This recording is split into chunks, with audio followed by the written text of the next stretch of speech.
Yeah, so the song itself has changed a little bit. Um, I've been working with my guy Gio, super good producer. Your dad was telling me that he changed up the piano. Yeah, yeah, we did something a little different. Something a little different. What made you want to do it differently?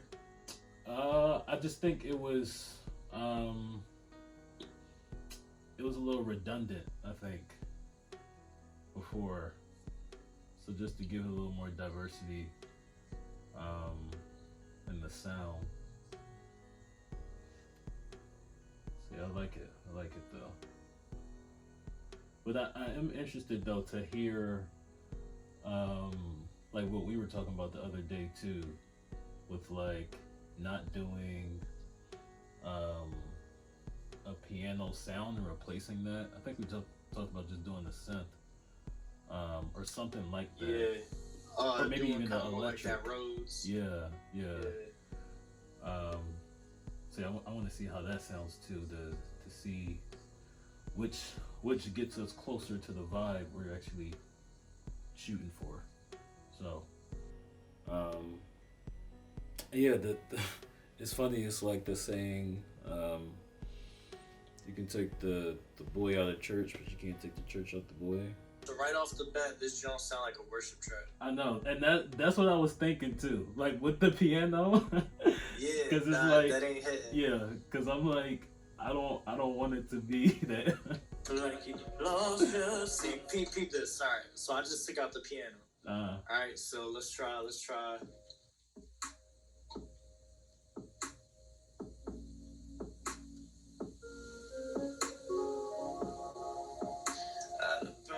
Yeah.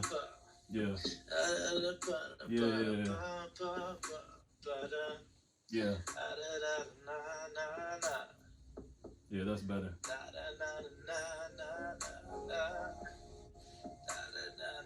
Yeah, I like that.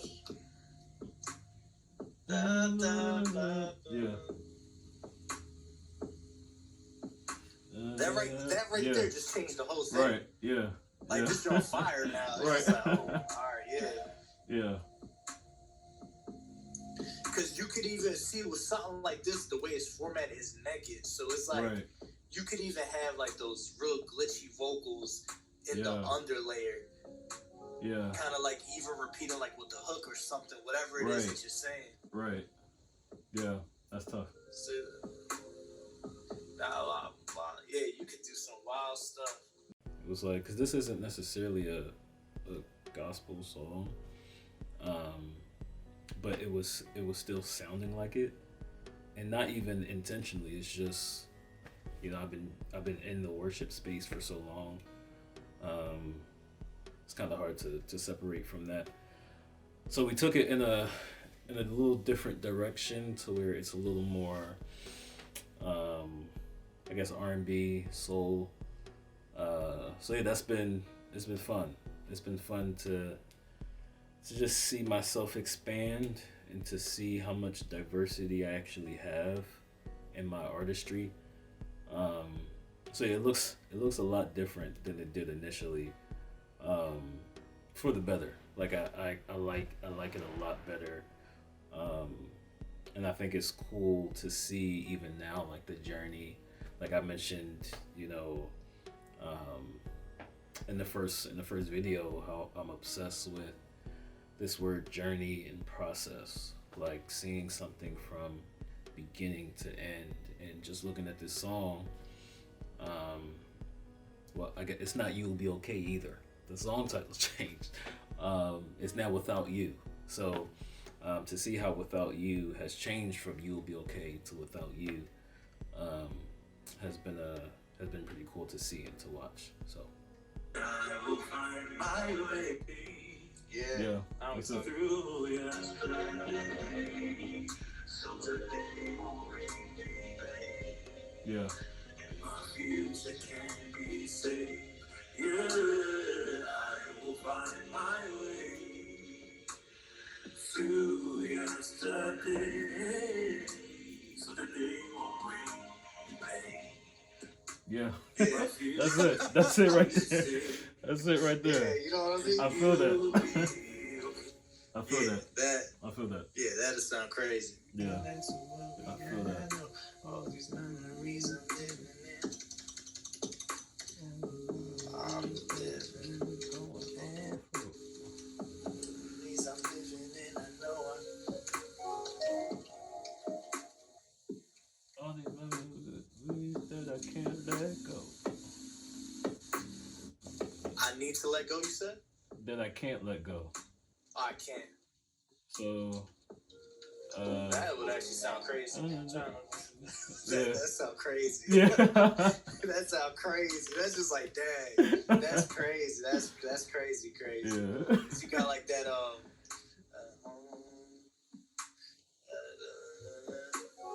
trying to find a way back to what we had. No, all these memories I'm living in, I know I can't go. Yeah. You know, this year for me, well, really the end of 2020 going into 2021 has been a lot of me just investing in myself. You know, I think really for all my life, like I've for the most part, I think I've relied heavily just on my natural ability and my raw talent. Whether it was school, I didn't really study much in school, but I still always got good grades, so it's like this works for me. But it also bled into a lot of different areas of my life. Even with the piano, that's something that I was intrigued by when I was like 12, 13, and started learning how to play, and was naturally just gifted to be able to hear things, and things came easy to me. And I think I became content with that. I never really took the time to truly master my craft until I want to say maybe the summer of 2020. Is when I really said, all right, I'm gonna come back around to this, and like I'm gonna really sit down and learn the technique and apply, just principles that I need in order to become a master of the craft. So yeah, big shout out again to my guy Stacy Harcum. You know, he described me as a Swiss cheese. Like I got a lot of the things I need. There's just a few holes that need to be plugged in. So I've just been plugging in the holes with that, and working with Gio, my producer. He's also just been showing me. He's like, hey, you have a great voice, but technically there are some things you can do better. So sometimes that causes us to sing from our throat versus singing from our stomach core, which is where you get all of your power. Yeah. Okay. And if something's being forced, which sounds like what's happening here, where it's like compressed, it shortens the capacity for the information of your voice to pass through. Yeah. Okay. So we just got vocal stuff to work on, which is this is great. I love it. Because like I said, ideally you want to be able to sing 10 songs, right, and not feel like you're winded by the end of it. Yeah. You should be able to sing all 10 songs and not be like, yo. Right. I mean, moving, yeah, because you probably dance, there's some Backstreet Boys or some B2K stuff, and by all means. Yeah. But by just chilling, that's good thing. Hey, you've never done any vocal stuff? Never, man. Like, that surprises me, like, a lot. I'm really shocked right now. Because usually, like, I just expected it.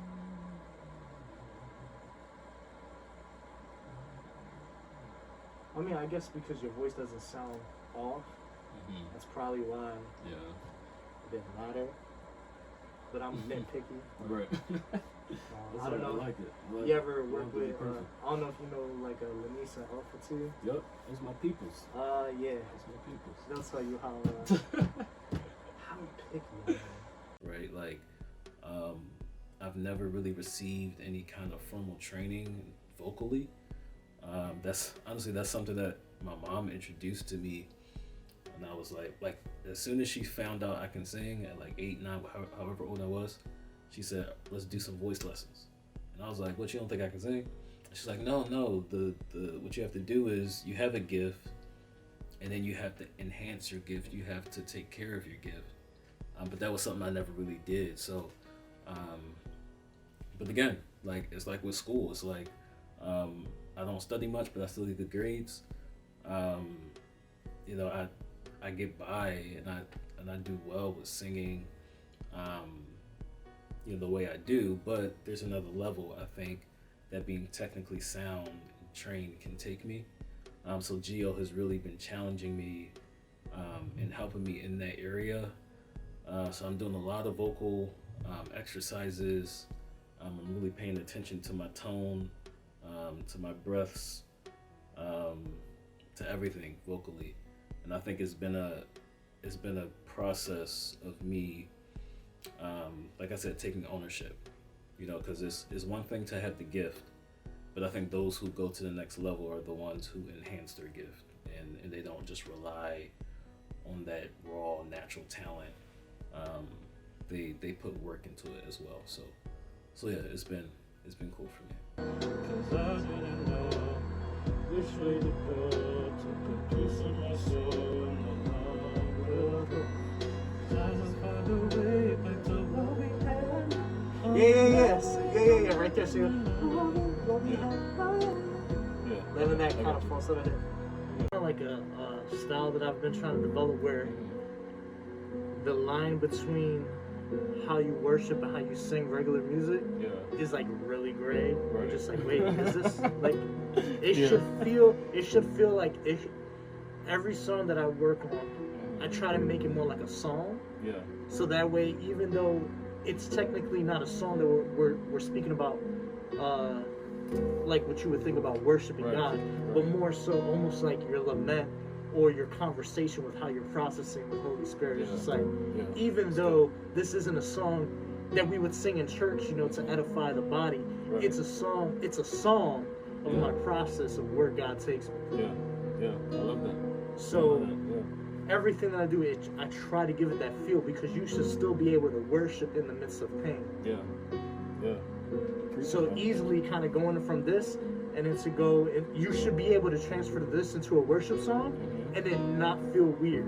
Yeah, that's true. You know what I mean? Yeah, I like that. Because you should be able to go and say, Spirit break out. Spirit break out. Right, yeah. You know, being able to transfer, you're just like, oh snap, did we just start worshiping? You're like, yeah. So that's what I'm saying, like, my whole process for the past 5 years is, that's something that Holy Spirit has given me to begin to fine tune and just be like, yo, we need to stop separating what people think is worship music. Worship and then the other, Yeah, it's just like, no, it's all, I created it all. Yep. It's supposed to be together. Yep. So I'm like, all right, let's do it. I love it, man. That's my heart too, man. That's my heart.